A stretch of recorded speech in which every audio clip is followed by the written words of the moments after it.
ফের আসুন, আবার ফিরে আসুন, আল্লাহকে ভয় করে তৃতীয় কাউকে ভয় করবেন না, দুনিয়ার লোভ লালসায় পড়ে যাবেন না। আল্লাহ পাক রিজেকের মালিক, সংসারে যদি অভাব হয় আল্লাহ পাকের কাছে চান। মনে রাখবেন জালিম শাসকদেরই লক্ষণ হলো একটা, মানুষগুলোকে প্রজাগুলোকে গরিব বানানো। কেন গরিব বানালে গোলাম বানানো সহজ হবে। এ যুবকেরা, তরুণীরা, বাপেরা, এ আমাদেরকে কর্ম না দিয়ে ভাতা দেবে, ভিক্ষা দেবে, এটা আজকে নতুন নয়, যুগে যুগে ছিল। এই মনে রাখবেন ইসলামের একটা আইন হলো নামাজ পড়া, যেটা ফরজে আইন। আমি বললে আপনি মাপ তা নয়, সবাইকে পড়তে হবে। ঠিক সমান ইসলামের আইন হলো মা বোনেদেরকে পর্দা করা। এই প্রতিটা মা বোনকে পর্দা করার জন্য বলে যাচ্ছি, আপনাদের ঘরও বলতে হবে। বিশেষ করে বাপ জানেদের বলে যায়, আপনি নামাজ পড়েন, রোজা রেখেছেন, আপনি হজ করেছেন, যাকাত দিয়েছেন, কিয়ামতের দিন আল্লাহ আপনাকে উঠাবে। নামাজের বেলায় রাইট চিহ্ন, রোজার বেলায় রাইট চিহ্ন, হজের বেলায় কামিয়াবি, সব জায়গাতে আপনি নিখুঁতভাবে বেরিয়ে গেলেন। এবারে কি জান্নাত চলে যাবে? আল্লাহ বলবে না, যাওয়া হবে না। এবারে বলো তোমার স্ত্রী পর্দা করেছিল কিনা? ওই জায়গায় যদি আপনি বলেন, আল্লাহ এটা ওকে জিজ্ঞাসা করেন, আমার আল্লাহ বলবে না না না না, ওর অভিভাবক গার্জেন তুমি ছিলে, তুমি কেন কৈফিয়ত দেবে না? তোমার স্ত্রী পর্দা করেছিল কি বলো?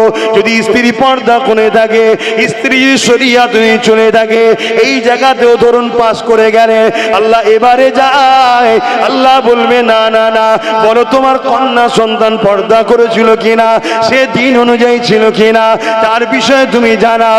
এ যুবকেরা, আমাদের সমাজে একটা কথা আছে, পুরুষদের থেকে নারীরা নাকি বাপকে বেশি ভালোবাসে।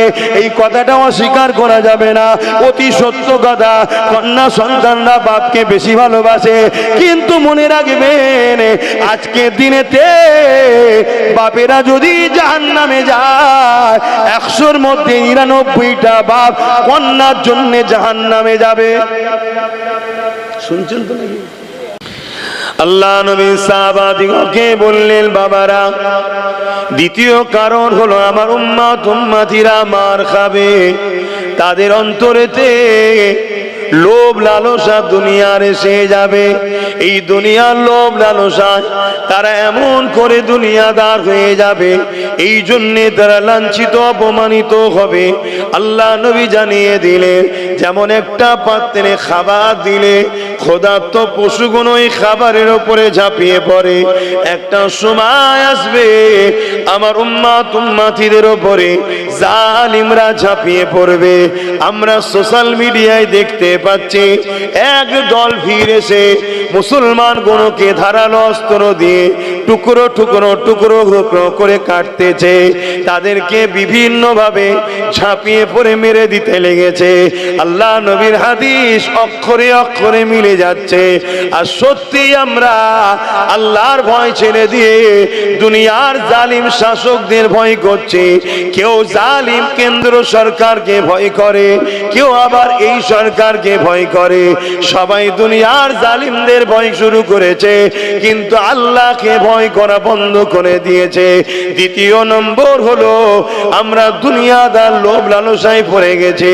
এই লোভ লালসায় পড়ে যাওয়ার জন্য আজকে ক্ষুধার্ত পশুর মতো আমাদের ওপরে ভিড় ছাপিয়ে পড়ছে। নবীর কথা মিলছে না মেলে না? একটু একই না বলেন না? তাহলে এ থেকে উপায় কি? এ থেকে পরিত্রাণটা কি?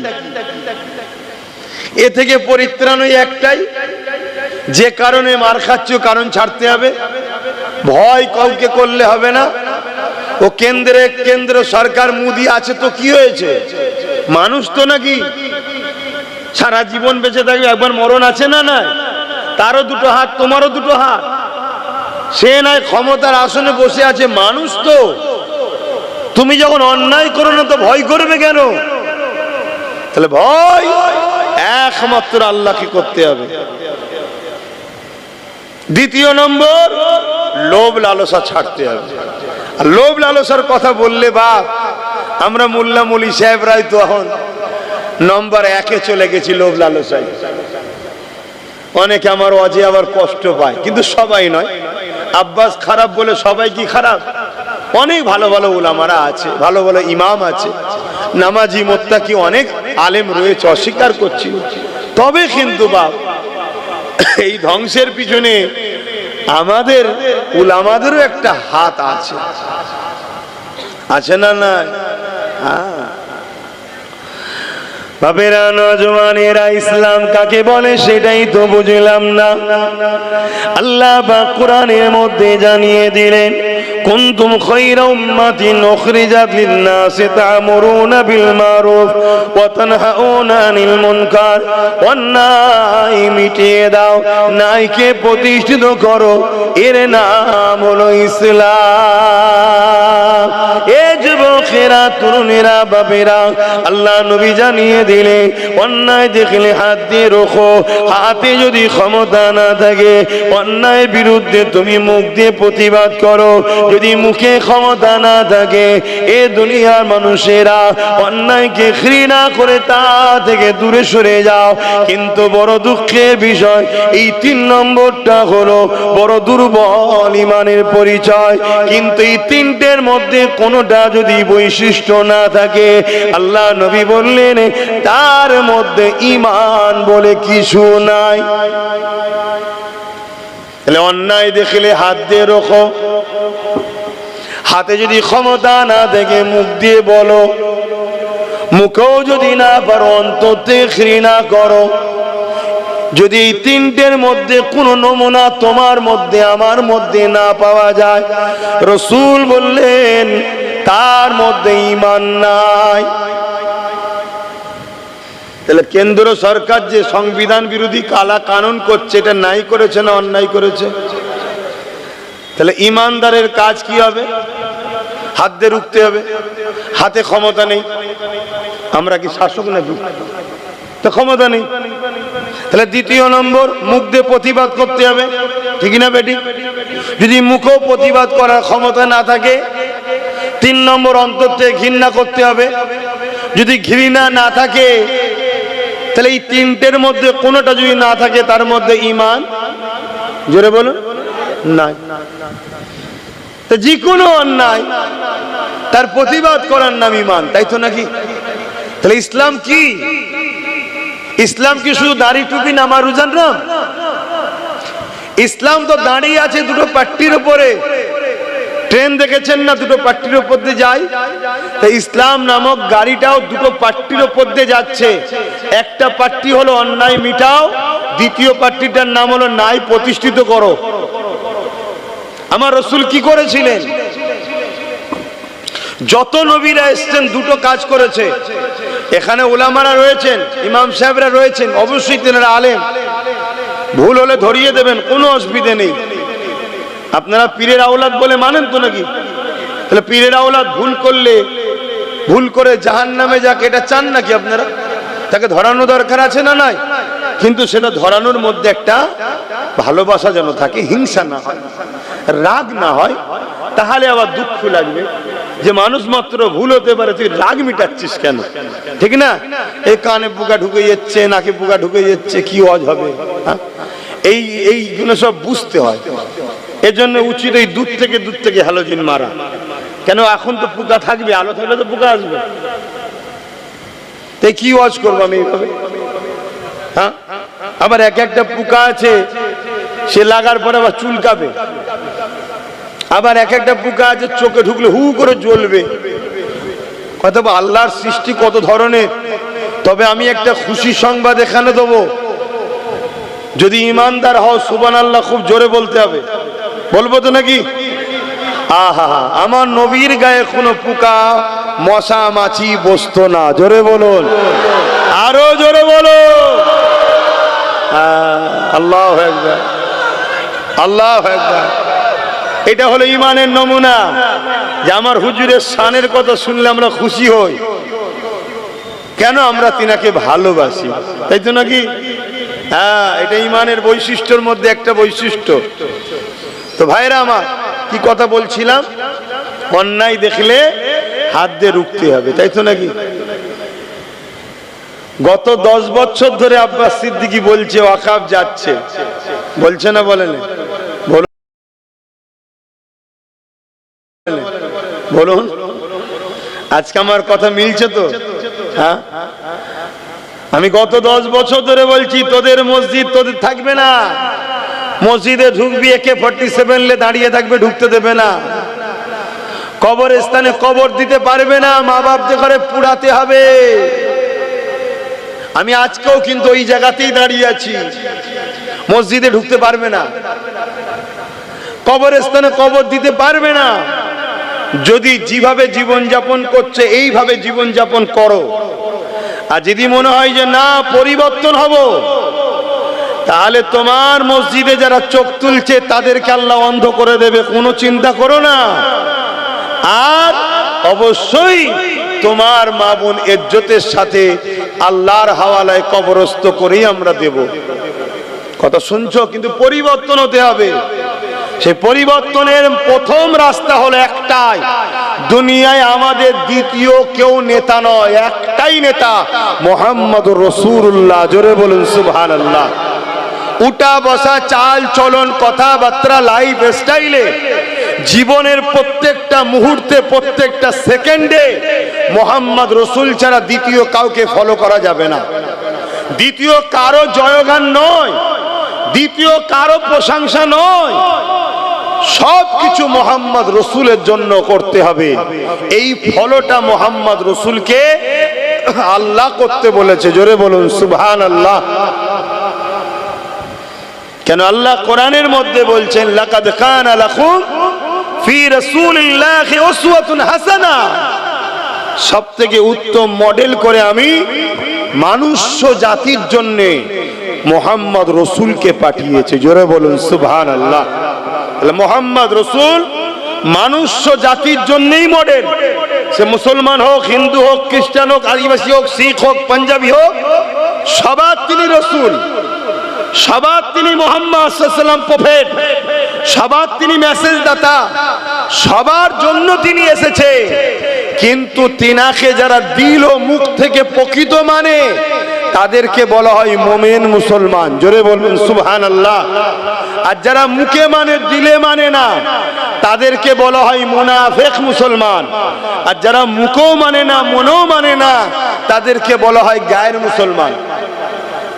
বুঝে আসলো? তাহলে মানুষের কোয়ালিটি কথা তিনটে। আমরা কোন কোয়ালিটির মধ্যে পড়ছি ভাবতে হবে। ওয়াজ করা হয়ে যেতে পারে বাপ, ঝগড়া টগড়া করিস নি বাপ, ভালো না লাগলে দাওয়াত করবি না, কথা বুঝে আসছে? কিন্তু যেটাই বলবো ইসলামের কথা বলবো, বাইরে বলছি না। তাহলে নাম্বার 1, রাসূল সবার জন্য মডেল। এই জায়গায় একমত তো নাকি? কথা বল। কেন সৃষ্টিকর্তা আমার আলাদা আপনার আলাদা নাকি? প্রত্যেকটা কুল কায়নাতের সৃষ্টিকর্তা একজন। লিল্লাহি মা ফিস সামাওয়াতি ওয়া মা ফিল আরদ, জমিন আসমান এবং এর মধ্যে যা কিছু আছে এই সব কিছু সৃষ্টি মালিক একজন। কে? আমি সবাইকে জিজ্ঞেস করেছি তো, আল্লাহ বলতেও কষ্ট হচ্ছে। তাহলে শাহাদাত আগুন তুলে জবান খুলে বলুন কে? আরো জোরে বলুন কে? আল্লাহু আকবার। তিনি সব থেকে বড়। এই যে আল্লাহ বলাচ্ছি, ভাববেন যে কি হবে, বলাতে কি আছে জানি। ওরে বোকা, একবার আল্লাহ বললে 40টা নেকি হয়। জোরে বলুন সুবহানাল্লাহ। এসেছি যখন যতটুকু ভালো করতে পারিস চেষ্টা করছি, বাকি তো সবসময় খাতা বন্ধ, ভালো কাজ আর হচ্ছে কই। তাহলে 1 নম্বর, তিনি সবকিছুর মালিক। তিনি আমার রাসূলকে আমাদের জন্য মডেল করে পাঠালেন। সবাইকে মডেল, সবার জন্য। যারা মুখ ও দিল থেকে মানে তাদেরকে বলা হয় মুমিন মুসলমান। তারা বেহিসাব এবং হিসাব দিয়ে ভুল যদি হয়েও যায় আল্লাহর জান্নাতে যাবে। জোরে বলুন সুবহানাল্লাহ। দ্বিতীয় নম্বর হলো মুখে মানে যে নবী মানি, দিল থেকে মানে না। কেন মানি? মুখে বলে, মুসলমানদের মধ্যে ঢুকে আস্তে আস্তে মুসলমানদের মধ্যে হাজারো দল তৈরি করতে হবে। টুকরো টুকরো টুকরো টুকরো করে দাও মুসলমানকে, এক কাট্টার না হয়ে থাকে। এ গ্রুপ, সে গ্রুপ, ওই গ্রুপ, এর লোক, ওর লোক, সে তার লোক, হয় না, হয় না। এটা হলো মুনাফিকদের ঘরে ঢুকানো হয়। যাতে গ্রুপ তৈরি কর, একসাথে না হয়ে যায়। কেন একসাথে হয়ে গেলে 313 জনে যদি এই জোর হয়, খাজা মঈনুদ্দিন আজমিরি একা যদি এই জোর হয়, তাহলে এই বেটাগুলো যদি এক হয়ে যায় তাহলে তো রুখবো কি করে? কথা বুঝছেন তো নাকি? এর জন্য ঢুকানো হয়। তারা মুখে বলে নবী মানি, দিলে মানে না। চিনবেন কি করে? চিনার নমুনা হলো এটা, নামাজ, রোজা, দাড়ি, টুপি, হজ, যাকাত, দান, খায়রাত সব বিষয় করে, সব বিষয়ে আলোচনাও করে। নবীর শান, মর্যাদা, আদব করে না, আর আলোচনা করতেও চাই না। ওলি আউলিয়া যারা নবীর সঙ্গে জোরে, নবীর আশিক যারা, তাদের আলোচনা করে না আর তাদেরকে ভালোবাসতে চায়ও না। এটা হলো মুনাফিক মুসলমানদের একটা বড় নমুনা বলে যাচ্ছে। কথা মাথায় থাকবে। আল্লাহ নবী বলেছেন মুনাফিকের আরেকটা নমুনা হলো যারা, আমার নবী বলছেন আমার খানদানের সমালোচনা করে, তারা হলো মুনাফিক। আর মুমিনের বৈশিষ্ট্য হলো, রাসূল বলছেন যারা আমার খানদানের সমালোচনা বলুন করবে না। হ্যাঁ, মুনাফিকের আরো নমুনা আছে, মুখে এক অন্তরে এক, কথা বলে, মিথ্যা বলে, ওয়াদা খিলাফ করে, এগুলো সব নমুনা।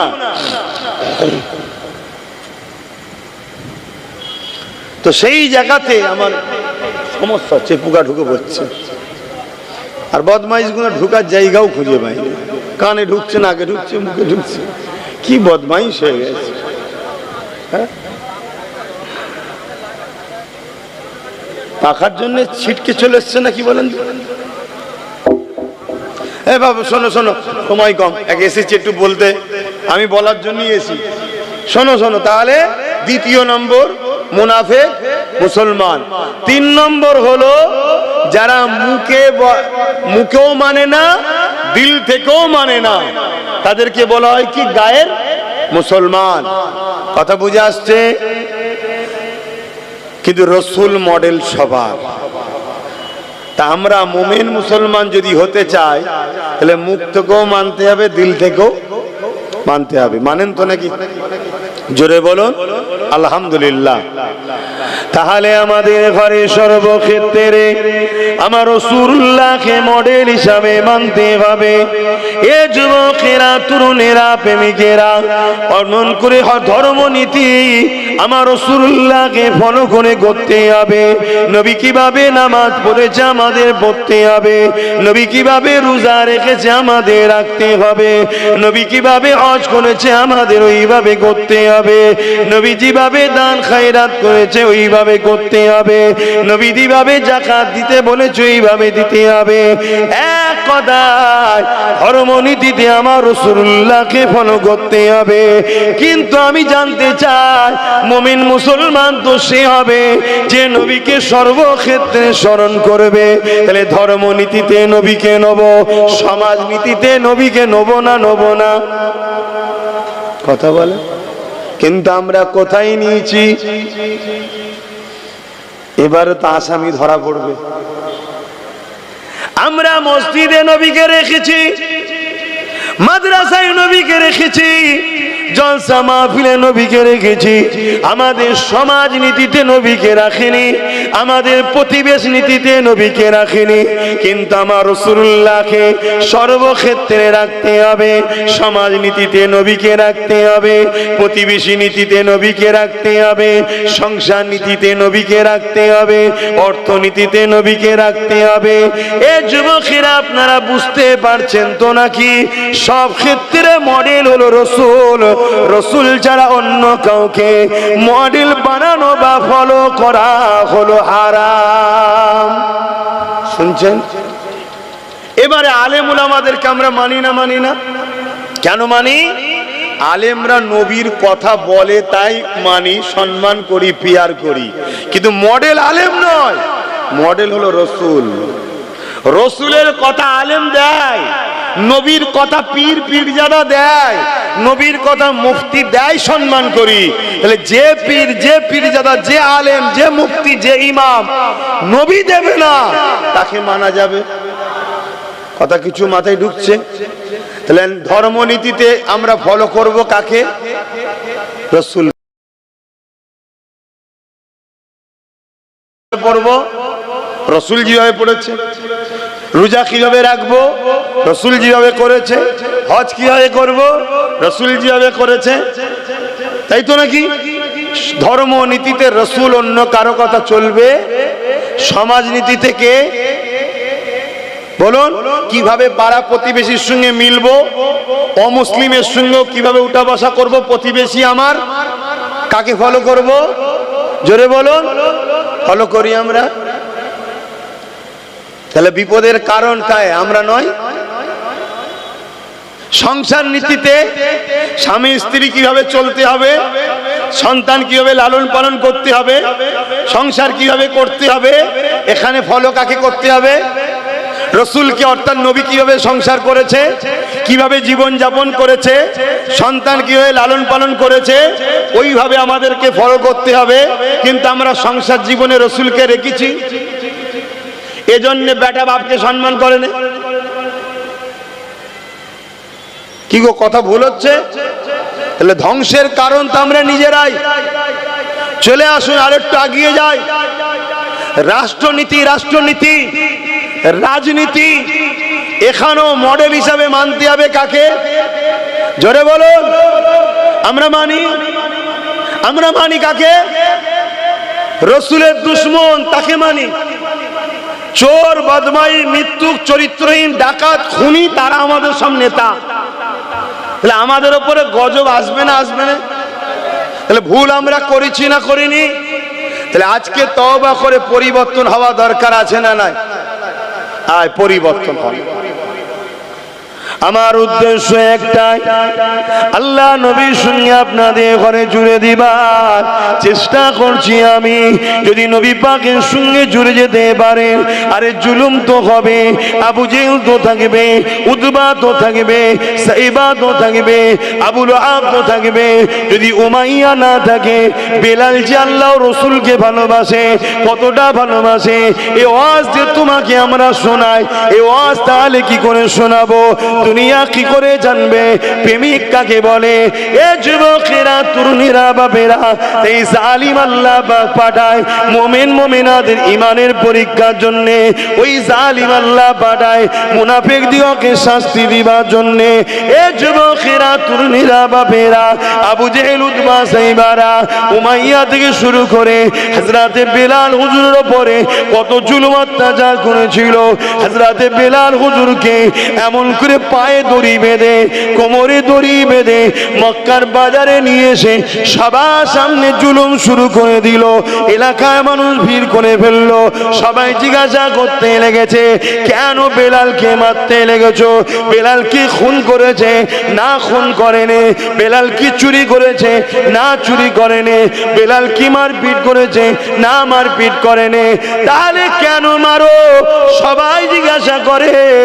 উমাইয়া বলতে লেগেছে, এই বেলালকে আমি খরিদ করেছি, আর এই বেলাল নিজের জীবনটা আমাদের কথায় আর চালাইনি, মুহাম্মদ রাসূলুল্লাহর কথাই চালাতে লেগেছে। এই মুহাম্মদ রাসূলের দিকে চলে গেছে, এই জন্যই মারতে লেগেছি। ওই সময় সবাই মিলে মারতে লেগেছে। কিন্তু হযরতে বেলাল এত মার খাবার পরও জবান দিয়ে একটাই কথা বলেছে, এ আমার উমাইয়া, শুনে রেখে দাও, তোমরা আমাকে যত মারো না কেন, এমনকি যদি মারতে মারতে মেরে ফেলো, আমি আল্লাহ ও নবী ছাড়া অন্য কাউকে মানব না। আর আজকে আমাদের ঈমান কোথায় বলো? আমাদের ঈমান কোথায়? 1000টা টাকার জন্য নিজের পর্দার মেয়েকে বাইরে বার করে দিচ্ছি, লাইন দিতে যা, ভাড়া লিয়ায়, এবার ভাতা লিয়ায়, নাউজুবিল্লাহ, ভাতা লিয়ায়। পাঠাচ্ছে না? পাঠায়নি। মুসলমানের ঘরে, বেটিদের ঘরে বাইরে বার করেছি না করিনি? আরে ইসলামের দুশমন তো চাইবে মুসলমানের পর্দাকে তুলে দাও। পর্দা যদি মুসলিম বেটিরা করে, আল্লাহর সাহায্য মুসলিম বেটিরা পাবে। এদেরকে কেউ চরিত্র হরণ করে নষ্ট করতে পারবে না। শুনছেন তো নাকি? হযরতে ইসমাইল আলাইহিস সালামের আম্মাজান, হযরতে আম্মাজান হাজেরা ছোট্টবেলা থেকে নিজেকে গোপন করেছিলেন। বাপ ছাড়া তখনও বেগানা পুরুষ তাকে দেখেনি। যখন জালিম বাদশা তিনাকে পার্সোনাল কামরায় নিয়ে গিয়ে জোর করে তিনার ইজ্জত লুণ্ঠন করতে গিয়েছিলেন। শুনেছেন তো, জালিমকে আল্লাহ জমিনের মধ্যে মার্বেলের ঘরেতে পাকা সানেতে পুঁতে দিয়েছিল, তিনবার হয়েছে। লাস্টে আম্মা হাজেরার কাছে ক্ষমা চেয়েছে। জানেন না? জানেন না কেন? আম্মা হাজেরার বেলায় হলো, তোমার ঘরের মেয়ের বেলায় হচ্ছে না কেন? আমার আল্লাহ কি তাহলে আম্মা হাজেরাকে ভালোবাসে, তোমার ঘরের বেটিকে ভালোবাসে না? না, আমার আল্লাহ তখন শক্তিশালী ছিল, এখন দুর্বল হয়ে গেছে। নাউজুবিল্লাহ মিন জালিক। আল্লাহ ক্ষমা চাইছি, বুঝাবার জন্য বললাম। লা হাওলা ওয়ালা কুওয়াতা ইল্লা বিল্লাহ, আল্লাহু সাইয়্যুন কাদির। তিনি কখনো দুর্বল হননি, দুর্বল তিনাকে স্পষ্ট করতে কখনোই পারেন না। জোরে বলুন সুবহানাল্লাহ। কিন্তু আজ আমাদের মা বেটিদের ঘরে বড় প্ল্যানে মেলা দেওয়া হচ্ছে, মুসলিম এলাকায় যাত্রা দেওয়া হচ্ছে, মুসলিম এলাকায় মেলা দেওয়া হচ্ছে, পার্টি থেকে করা হচ্ছে। কেন? যাতে করে মুসলিম মেয়েরা বোরখা পরে হলেও যেন আসে, বোরখা পরে হলেও যেন আসে। এক তো বেপর্দা হয়ে গেলে বেপর্দার শাস্তি পেতিস এবং পাপ জায়গায় যাওয়ার শাস্তি পেতিস, কিন্তু বোরখাকে খারাপ জায়গায় নিয়ে যাওয়ার জন্য, ইসলামকে হারাম জায়গায় জড়ানোর জন্য ওই নারীর ঈমানটাই চলে যাচ্ছে। তাহলে কিভাবে আমাদেরকে বেঈমান বানাচ্ছে বুঝতে পারছেন? কারা বানাচ্ছে? আলেম উলামারা। এক কথা বলছেন না তো? সমাজে যাদেরকে আমরা তুষামতি করে মাথায় তুলি, তারাই তো আমাদেরকে বেঈমান বানাচ্ছে। আমাদের চাকরি দেয় না তারা, আমাদের রুজি রুটি তারা দেয় না, আমাদের খোঁজ খবর রাখে না, আমরা কিছু বিপদে পড়লে সাথ দেয় না। আমাদের ওয়াকফ বিলের জন্য, মসজিদ মাদ্রাসাকে দখল করার জন্য ও যেমন চুরি করার চেষ্টা করছে, ইনি আবার বলছে দিল্লি চলে যাও, এখানে আন্দোলন নয়। এক্ষেত্রে কোনো বেটা আমাদের সাথ দেয় না। দেবে কি? স্কুল বন্ধ কর, মদের দোকান দে। কেন মদের দোকান দেবে? যাতে করে মুসলিম ঘরের যুবক ছেলেটা 10 বার দূরে থাকলেও 11 বারের মাথায় যেন একবার মদটা খেয়ে নেয়। আর মদটা যখনই খাবে ওর শরীরে হারাম ঢুকে গেল, ওই শরীরের রক্তটা হারাম হবে। হারাম রক্ত যে শরীরে থাকে, ওই শরীর কখনো তোমার ভালো আল্লাহর পাক জান্নাতে এবং দুনিয়ায় আল্লাহর সাহায্য, তার দ্বারা পাপ করা, খুন করা, জুলুম করা সহজ না, সহজ না। একটা নারী একটা মুসলিম ছেলেকে খারাপ করার জন্য উঠে পড়ে লেগেছে। এসব তো ইতিহাসও আপনারা পড়বেন না, এটা নতুন নয়, যুগ যুগ ধরে চলে আসছে। মুসলিমদের ঘরে পাপ রাস্তায় নামাও। কেন? পাপ রাস্তায় না নামলে এরা আল্লাহর সাহায্য পাবে, আর আল্লাহর সাহায্য যদি পায়, বদরে 313 জন যেমন জিতেছে, এরাও জিতবে। জোরে বলুন সুবহানাল্লাহ। আল্লাহর সাহায্য পেয়েছিল হযরতে সালাউদ্দিন আইবি, মোহাম্মদ বিন কাসেম, তারা আল্লাহর সাহায্যে অল্প সংখ্যা নিয়ে বারবার বিজয় লাভ করেছে। জোরে বলুন সুবহানাল্লাহ। আল্লাহর সাহায্য পেয়েছিল হযরতে খালিদ বিন ওলীদ, মাত্র 3000 সৈন্য নিয়ে 2 লক্ষ রোমের বিরুদ্ধে লড়াই করে আল্লাহ তাকে সেখান থেকে বিজয়ের সাথে, সম্মানের সাথে ঘরে ফিরিয়েছে। জোরে বলুন সুবহানাল্লাহ। ভাবতে পাচ্ছেন 3000 অপর দিকে 2 লাখ। এটা গল্প নয়, এটা বাস্তব। আমরা তো সবসময় ম্যান দেখি, আমরা নিজেরাই বলি আমরা কি করব, আমরা গুটি কত লোক, আমাদের কি হবে, আমাদের হাতে পুলিশ নেই, আমাদের হাতে এই নেই, আমাদের হাতে অস্ত্র নেই, আমাদের হাতে পয়সা নেই, বলি না? বলি না? এসব ইমানের দুর্বলের লক্ষণ। এগুলো ইমানদার কখনো পয়সা দেখে না, ইমানদার কখনো পুলিশ প্রশাসন দেখে না। ইমানদার দেখে আমি নায়ের ওপরে আছি, আল্লাহ আমার সাথে আছে, চলো, আর কোনো কথা না, ব্যাস এটা দেখে। শুনছেন? পয়সা থাকলেই যদি কামিয়াবি হতো, বড় বড় সেলিব্রিটি যাদেরকে দুনিয়ায় বলে, খেলোয়াড় জগতে যাও, সিনেমা জগতে যাও, যে কোনো জগতে যাও, যাদের দুনিয়া বড় বড় সেলিব্রিটি বলে, তাদের একটা ছেলে দেখাতে পারবে তাদের মতো উপযুক্ত হতে পেরেছে? তাহলে পয়সা সমাধান নয়, সমাধান হলো তোমার আল্লাহর উপরে অগাধ ভরসা রাখতে হবে, ঈমান রাখতে হবে। অন্য কোন ধর্মের জাতি সে কিসের উপরে ভরসা করছো, তোমাকে আমাকে ডিপেন্ড করলে হবে না। তো ভাইয়েরা আমার, সর্বক্ষেত্রে রাসূলকে মডেল বানাতে হবে, তবেই কামিয়াবি, তবেই কামিয়াবি। হযরতে বেলাল হুজুরের উপরে কি অত্যাচার হয়েছে, কিন্তু তিনাকে আল্লাহ রাসূলের থেকে সরাতে পারেনি। আজ আমরা মুসলমান, সামান্য পয়সাতে আমরা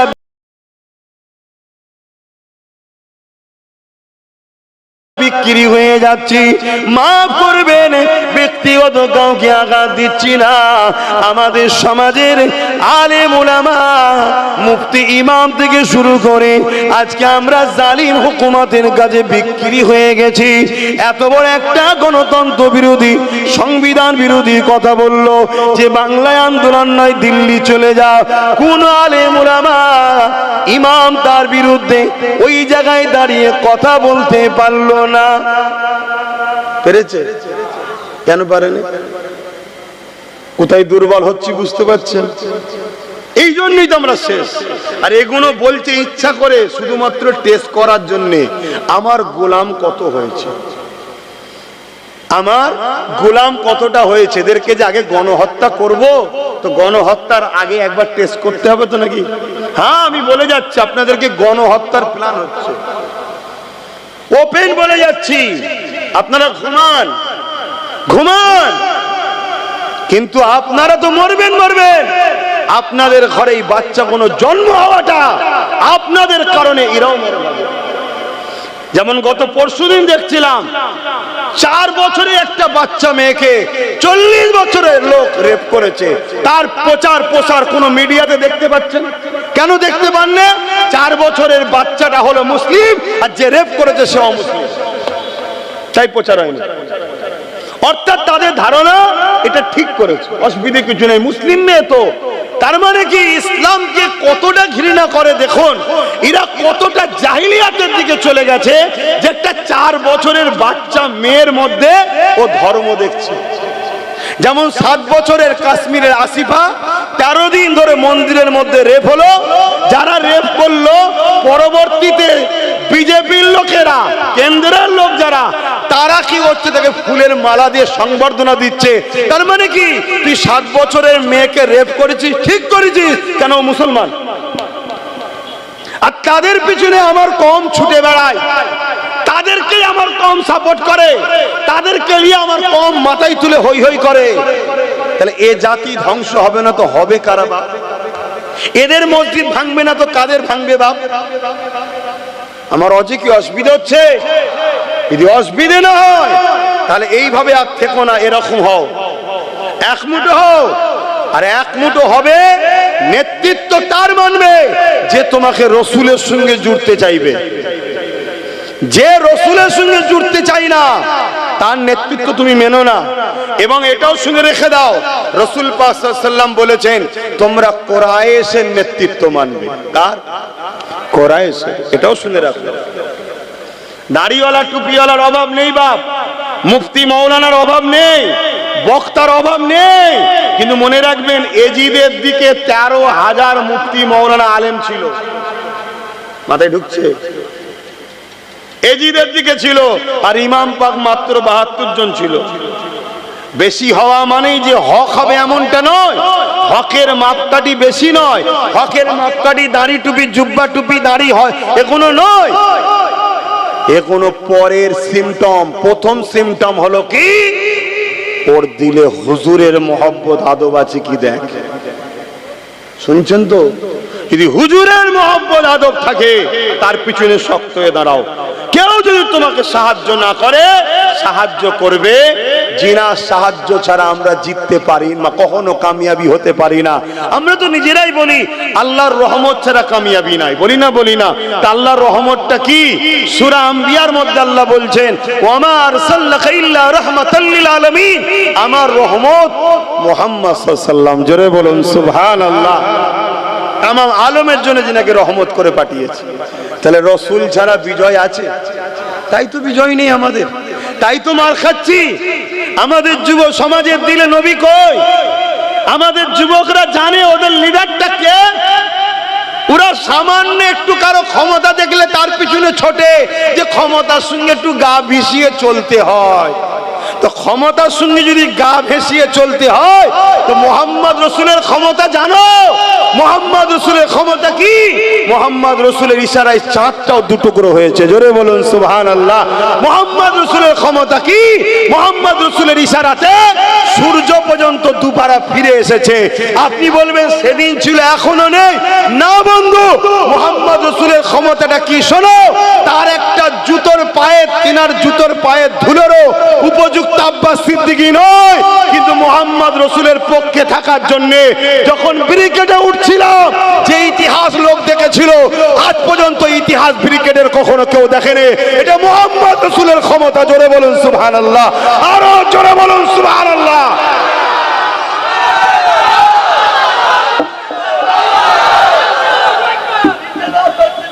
মোহাম্মদ রসুলের ক্ষমতা জানো নাকি?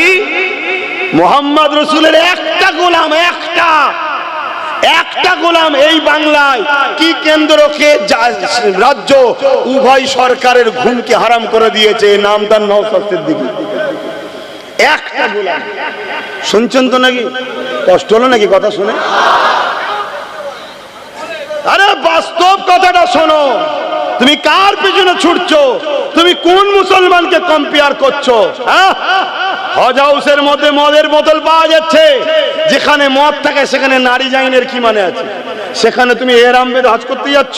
তাহলে তোমার হজটাকে, এত পবিত্রতা জিনিসটাকে রাজ্য সরকার কিভাবে তুচ্ছ করছে বুঝতে পারছো না? কথা মাথায় ঢুকছে? আমার কথায় আপনারা বেজার হচ্ছেন কেন? আমার মুসলমানের মধ্যে কিছু মুসলমান আছে কেন্দ্র সরকারের বিরুদ্ধে বলো, রাজ্যের বিরুদ্ধে বলা, তার মানে কি ও মূলত কেন্দ্র সরকারের বিরোধী, রাজ্য সরকারের দালাল। আর আমরা বলবো অন্যায়ের বিরুদ্ধে, সে কেন্দ্র হোক আর রাজ্য হোক আর আমেরিকা হোক আর প্যালেস্টাইন কি বলে ইসরায়েল হোক, অন্যায় যে করবে সে যদি আমার মায়ের পেটের ভাই নওশাদও যদি অন্যায় করে, তার বিরুদ্ধে আব্বাসকে বলতে হবে, তবেই আব্বাস মোহাম্মদ রসুলের গোলাম হবে। যে আমার ভাই হয়, ও অন্যায় করছে, করুক যে যায় না, অন্যায় অন্যায়। শুনছেন না শোনেন না? তো ভাইরা আমার, এখনো সময় আছে, আমি আবার বলছি এখনো সময় আছে, পরিবর্তন হন, এখন অ্যাক্টিভ হন, একটাই কথা বলুন, আমরা কারো পক্ষে নয়, কারো বিরুদ্ধে নয়, যে আমাদের ভাগিদারি দেবে আমরা তার সাথে আছি। ভাগিদারি ভাড়া নয়, ভাতা নয়, দালালি নয়, পাওনার হিস্সা। শুনছেন তো নাকি? আমার কথায় কষ্ট পেয়েছেন? এই মসজিদকে যদি বাঁচাতে চান, এই মাদ্রাসাকে যদি বাঁচাতে চান, কবরস্থানকে যদি বাঁচাতে চান, আল্লাহ দ্বীনকে যদি মাথা তুলে পালন করতে চান, যারা বাধা হয়ে দাঁড়িয়েছে মসজিদের বিরুদ্ধে, মাদ্রাসার বিরুদ্ধে, কবরস্থানের বিরুদ্ধে, আল্লাহ দ্বীনের বিরুদ্ধে, এ যুবকেরা 10 দিন 12 দিন ধরে রাস্তা আটকে বিভিন্ন ধর্মের মানুষেরা ধর্মীয় কাজ করছে। হ্যাঁ, দেশ সবাই করবে, তার বেলায় কোনো আপত্তি নাই। 5 মিনিটের নামাজের জন্য রাস্তার উপরে দাঁড়ালে যারা ফাইন করবে বলছে, এই ক্ষমতা তারা কোথা থেকে পেল? জলসা করতে গেলে বলছে পারমিশন দেব না, জলসা করতে দেব না, দিনের আলোচনা করতে দেব না। এই প্রশাসন এই কথাটা বলছে, এই ক্ষমতাটা পেল কোথা থেকে? তোমাকে আমাকে ভাবতে হবে, এই পাওয়ারটার নাম হলো রাজ পাওয়ার। তাদের কাছে রাজ পাওয়ার আছে, এই ক্ষমতা দিয়ে আমার মসজিদের বিরুদ্ধে আইন করেছে, রাজ পাওয়ার আছে, কবরস্থানের বিরুদ্ধে আইন করেছে, রাজ পাওয়ার আছে, তাই তারা এমন করে মাদ্রাসাকে মিটাতে চাইছে। আজকে সুপ্রিম কোর্টে কেস চলছে, তাই তো নাকি? আবার এই কেস নিয়েও কত নাটক হচ্ছে জানেন? আমি হাসবো না কাঁদবো? কিছু লোক দেখি খালি খামাকায় সুপ্রিম কোর্টে ঘুরতে যাচ্ছে, যে ফটো তুলে ছেড়ে বলছে কেস করে দিয়েছে, মানে সমাজের কাছে আমি হুজুর হব, নেতা হব। শুনছেন তো নাকি?